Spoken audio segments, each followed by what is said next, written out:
Bago lang gid mga kauturan naton mabatian ang pagpahayag ni Brother Ray Intelas ng Catholic Faith Defenders. Ato naman pagpamatian si Pastor Alan Castigador sang Baptist Church. Ayan, may iba lang tanga pag-interpret, pero dribla sa verse 16 kag sa 17 nga payag rin ang pag-submit o kung pagsugata sa Ginoo. Guro termino lang ni kon laing mga ton. Ang tanan nga naglamatay nga nagatuo kay Kristo pagmanawon siguna.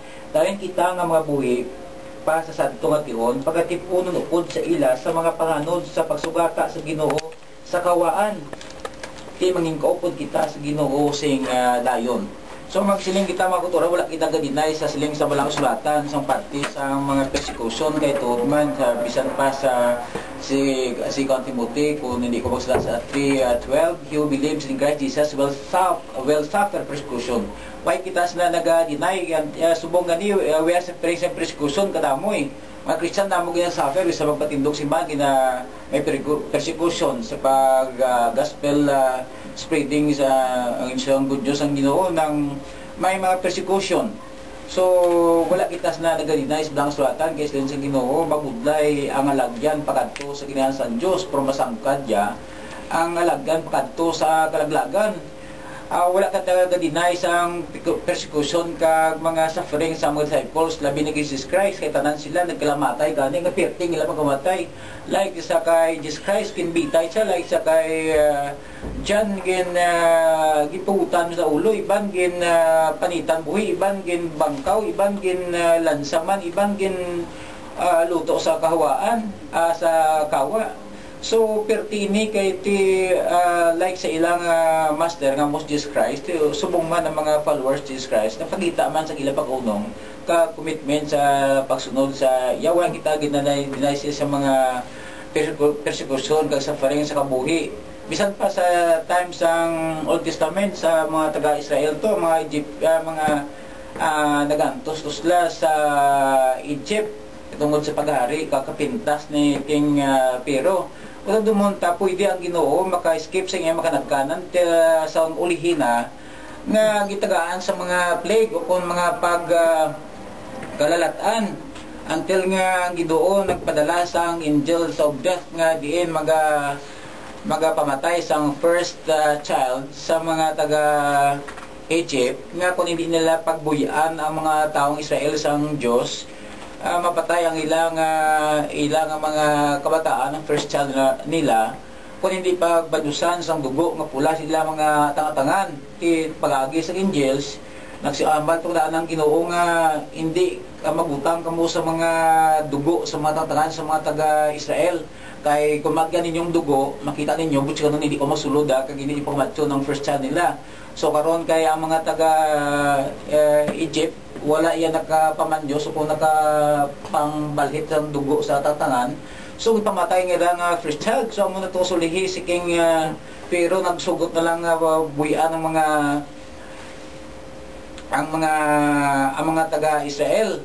Although sila nagsuffer pero sa uli naghatag Ginoo sa solusyon kag amoy na nga naluwas la kag na survive sila. Like ang persecution lain sang sa Great Tribulation nga maabot sa ulihi pero tini nga mga manghitabo sa ulihi nga bisan hindi ka gani ka bakal hindi ka gani ka baligya kung wala ka marka sa agtang kag sa imo kamot sang tatlo ka number na nga 66 budlay kayo sa ulihi mo panahon na markahanay. So meaning pro sa before sila sa mga perting nga pagtilaw perting nga pag hanod ka kastigo sina o kung meaning antes na talagang mag-abot kalataan tungkol sa pakigugmaon sa Diyos i-snatch ang mga kaanakan niya. So yan mo ng promise niya nga hindi magpalibog ang mga buhi subong sa ilang mga himata ng mga kaluluhanan, mga lulo sila mga lulo ang may kanan ng kalamatay kay sa kamaturan, mga kauturan, tuyig namon nga may bulaan ninyo ang kamaturan ng sa mga nagkalamatay agon hindi kamo magkasubo-subong sa iban nga wala sing paglaom.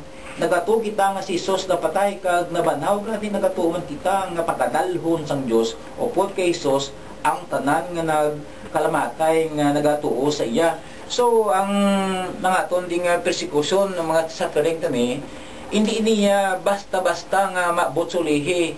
Ang maabot sulihi, mas grabe ini. From bitter to worse. Manula pa kuno sa balat ang mga abot nga mas sobra sa ining maabot sulihi. So, muna Bian Ray. Time. Bago lang naton mga kauturan, mabatian ang pagpahayag ni Pastor Alan Castigador sang Baptist Church na hanungod sa Rapture. Ato naman pagpamatian si Dr. Ray Entela sang Catholic Faith Defenders. May gito nga gin-mention ni Pastor Castigador, no? Kaya sa ato matawhay, nibla nga pagpamayag o dialogue, nga ang persecution gili, kag ang ining paghingabot, ari man ni Japon sa mga Kristiyano, no? Pero ang iya gina-differentiate mga kauturan nga may ara pagid nga great tribulation nga matabo, no? Nga why pagid matabo halin singuna. Now, kung ang pagtanaw mo sa Biblia is preterist, no? Masiling kati na tabo na singuna, no? Kay ang first 300 years gin-persecute ang mga Kristiyano, pati mga apostoles. Kaya na pagkidabi nga labaw pagiging persecution da, no? Kag ang ginasiling da nga sa Revelation chapter 13 up to chapter 12, 13 up to 16 to 18, no? Nga hindi makapamakal kung waay sing marka sing beast sa agtang kag sa to nga kamot. Kung preteristic ay mga pagtanaw sina natabo na si una. Nga hindi man ang literal nga marka sa agtang kag sa kamot kundi nagatuo ka ba sa imo nga una-una na brainwash ka kag sa imo buko sa kusog ginapalo mo ang beast na sa Revelation 13:18 ginasiling sa mga Bible scholars nga 666 amo na si Nero, Caesar Nero. Kaya ang word nga Caesar Nero i-translate mo sa Hebrew kag sa Latin equivalent niya sa ilatos yung nga numerology kay sa apocalyptic nga meaning sa numbers la is Caesar Nero. Tiyan mo to ang mga Kristiyano gin panghimo kado kandila gin pang sunog kag ginimo nga mga gin pang bitay gin pang gin pang crucify. Tiyan mo to ang Great Tribulation na pali, no? Di kung may malabaw pa da, grabe pagid nga Great Tribulation, no? Basta no pagid nga labaw pa na da, no? Pero mo na yung aton paggantaw, nga pagsulat ni John, the Beloved, sa The Book of Revelation, ang iya tiya audience, mga Christians mo who are persecuted by the pagan Rome, no? Hindi iya silang yung Catholic or Christian Rome, no? Ang Catholic ko, ang mga Kristiyano, yagin persecute sa mga pagan Romans, no? Pag may mga Diyos sila, no? So, amo to ang the Great Tribulation nga natabo. Kung may tribulation man mga tabo kadugayan, equal na da, pero hindi gisaya sila nga maglabaw, kid. That's why katingalahan nga ang golpila niya, switch siya sa method ang Ginoo nga ang first century Christian, second century, third century, kag even 20th century, nagsuffer niya sa mga martyrdom, tapos ang uli, labuton niya nga mga Kristiyano ya, may iskapo lang gulpi ya, no? Hindi din siya mga kuturan, no? Kaya, sana siling naton, this is a product of human tradition, no? Nga siling mo sa Matthew chapter 15, no? Nga iya tradition sing tao, hindi iya tradition yung insuko sa Diyos. Sa Mark chapter 7, no, man nang ginsaway ni Kristo ang tradisyon lang agin imo sa mga tao ya. Kay to tinawon to sa history of the church, no, history of the church. Ang mga reformers, mga Calvinists, mga Lutherans, mga Zwinglians, wala gid nagpati, wala gid nagdoktrina sinising rapture mo. Uli na lang niya nga matrace na to sa kay Darby sa England, kag sa kay Scofield sa Amerika. Sama ni. Now, kung tanaw naton liwat sa 1 Thessalonians 4:16 to 17, sa akong ginsiling kina, why kiti gin siling ang Kristiyano sabniton pa kadto sa langit, tapos ang hindi mga Kristiyano mag-suffer. Kini ang context na di final judgment, no? Time. 1 minute pa. May 1 minute magli. Now, kung basahan natin sa Matthew 24 verse 39 to 41, no? Naslin that, as it was in the time of Noah, mga tao were eating and drinking, were marrying and were committing sins until the flood took them all away, no? Ang taken niya ang mga bad ones.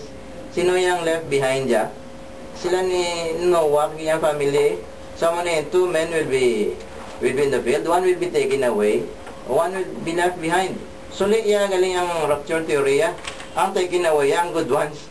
Ang left behind niya, ang bad ones. Sa teaching ni Jesus Christ, ang taken away, ang mga bad ones, ang left behind niya, sila ni Noah, ang the good ones. Sa Matthew chapter 13, verses 49 to 50 lang, ang mga good fish niya, gin panghaboy, taken away.